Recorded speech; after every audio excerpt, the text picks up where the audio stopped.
Insap, Inspirasi Sabda Gereja Kristus Raja Paroki Bajiro. Para Bapak Ibu dan Saudara-saudari yang dicintai Tuhan dan yang mencintai Tuhan, kembali kita berhimpun. Marilah kita bersama-sama menanggapi sabda Tuhan dan nanti kita mohon berkat Tuhan. Dalam nama Bapa dan Putra dan Roh Kudus, amin. Tuhan bersamamu. Bacaan hari ini, hari Kamis tanggal 13 Oktober tahun 2022, dari Injil Santo Lukas bab 11 ayat 47 sampai dengan ayat 54. Akan saya bacakan dari ayat 47 sampai ayat 51. Celakalah kamu, sebab kamu membangun makam nabi-nabi, tetapi nenek moyangmu telah membunuh mereka. Dengan demikian kamu mengaku bahwa kamu membenarkan perbuatan-perbuatan nenek moyangmu, sebab mereka telah membunuh nabi-nabi itu, dan kamu membangun makamnya. Sebab itu hikmat Allah berkata, Aku akan mengutus kepada mereka nabi-nabi dan rasul-rasul, dan separuh dari antara nabi-nabi dan rasul-rasul itu akan mereka bunuh, dan mereka aniaya, supaya dari angkatan ini dituntut darah semua nabi yang telah tertumpah sejak dunia dijadikan. Mulai dari darah Habel sampai kepada darah Zakaria yang telah dibunuh di antara mezbah dan rumah Allah. Bahkan, aku berkata kepadamu, semuanya itu akan dituntut dari angkatan ini. Demikianlah sabda Tuhan. Bapak, Ibu, dan saudara yang terkasih, ya, Injil Lukas pada hari ini masih melanjutkan sabda Tuhan yang kemarin kita renungkan, di mana Tuhan Yesus mengecam para ahli Taurat, ya, karena semangat hidup mereka, karena gaya hidup mereka, ya, karena mereka terus-menerus memusuhi Yesus. Kecaman Yesus berkaitan dengan perilaku ahli-ahli Taurat yang membangun makam para nabi yang dahulu dibunuh oleh ahli-ahli Taurat, oleh nenek moyang mereka. Pembangunan makam itu bukan berarti mereka menghormati para nabi, tapi lebih menunjukkan bahwa mereka pun berada di jalur yang sama dengan nenek moyang mereka, yakni keinginan untuk membunuh nabi-nabi, termasuk membunuh Yesus sendiri. Bapak, Ibu, dan saudara sekalian terkasih, tadi Tuhan bersabda, maka dari angkatan ini akan dituntut darah semua nabi yang telah tertumpah sejak dunia dijadikan. Ya, pada kesempatan ini kami ingin mengajak Bapak, Ibu, dan saudara sekalian untuk merenungkan perikop ini dalam rangka sejarah kehidupan kita. Sejarah memang ditandai dengan peristiwa-peristiwa kedosaan, peristiwa-peristiwa yang mendatangkan luka batin, peristiwa-peristiwa yang mencederai kemanusiaan, menanamkan kebencian turun-temurun, dan seterusnya.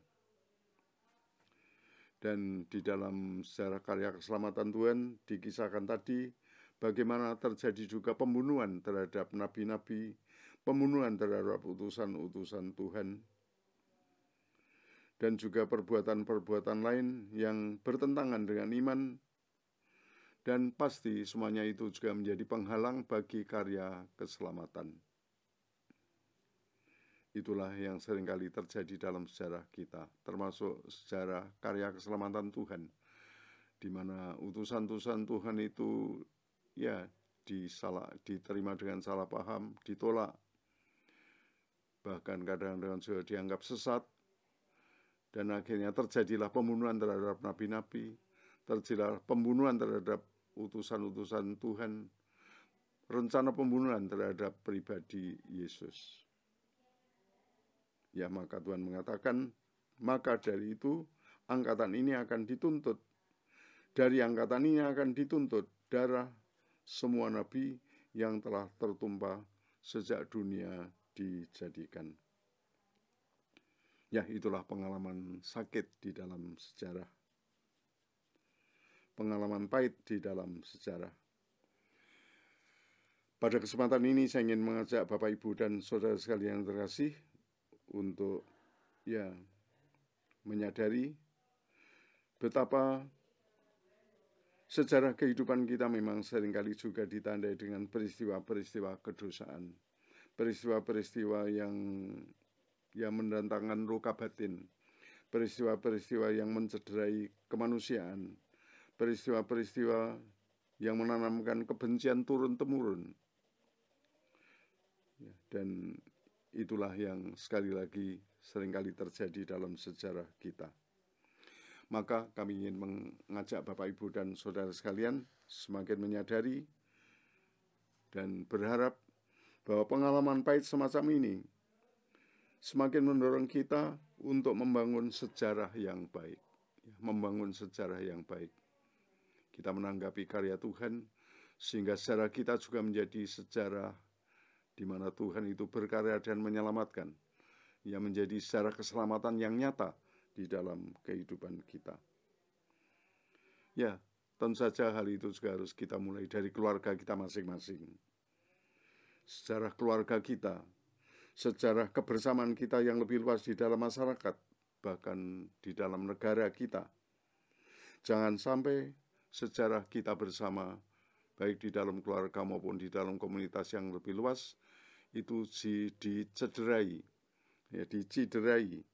dengan tindak kekerasan, dengan kebencian, dengan ujaran-ujaran yang melanggar ujaran-ujaran kebencian, ucapan-ucapan kebencian, yang semuanya itu menghalangi karya keselamatan. Termasuk tentu saja ucapan-ucapan kebencian yang seringkali melukai hati nurani dan menaburkan benih-benih kebencian di dalam kehidupan bersama. Bapak, Ibu, dan saudara yang terkasih, marilah kita mohon semoga sejarah keluarga kita, semoga sejarah bangsa kita selalu terjaga dengan baik. Kita belajar dari pengalaman umat terpilih di zaman dulu yang melukai sejarah ketika mereka menolak para nabi, menolak utusan-utusan Tuhan. Semoga dengan hidup di dalam kasih, saling menerima, saling mengasihi, saling melayani, sejarah hidup kita, sejarah keluarga kita, sungguh menjadi sejarah keselamatan yang membahagiakan. Tuhan memberkati kita semua, memberkati keluarga kita. Amin. Tuhan bersamamu. Diberkatilah saudara-saudari dengan berkat kesehatan, kesejahteraan, kelancaran di dalam usaha dan karya, dalam nama Bapa dan Putra dan Roh Kudus. Amin. Terima kasih Bapak Ibu sekalian, selamat berkarya dan Tuhan memberkati.